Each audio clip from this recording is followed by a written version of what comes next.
ગમે તે થાય પણ આનું તો ના થવા દેવાય. ને તમારા મિત્રને ત્યાં જ છે પાછું, એટલે તમારા મિત્રને ત્યાં તમારા શત્રુની દીકરી આવે તમને મંજૂર નથી. તો છેવટે વાત નીકળે, અંગત છો એટલે કે હમણાં વાત ચાલે છે અહીંયા કે ક્યાં અજાણ્યા થઈને પૂછે ક્યાં ફલાણાની દીકરી સાથે એમ સારું કેમ રવિવાર એકાદ સ્નાત્ર ભણાવી લો, શાંતિ સ્નાત્ર કે કેમ ભણાવી લો, આટલું ભણાવી લો કેમ હું તમને કહું ને જો એક શાંતિ સ્નાત્ર ભણાવી લો બસ. તો કે કેમ? જો મારે છે ને મારે નિયમ છે, હું કોઈનું ઘસાતું બોલતો નથી. વાયડો કઈ બાકી રાખે છે? કશું બાકી રાખ્યું બોલ્યા વગર?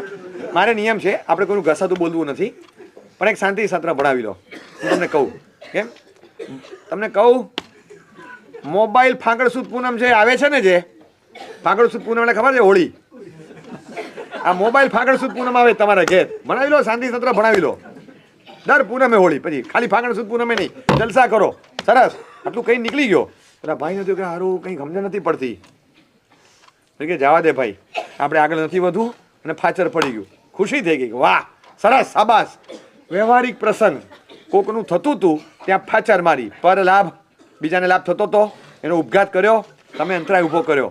એ અંતરાય તમને એવો નડશે કાં તો તમારા 35 વર્ષના થાવ તમારા લગ્ન ન થાય, કાં તો તમારે ત્યાં જે હોય ને એનું પાર પાડતા પાડતા તમારો ડૂચા નીકળી જાય.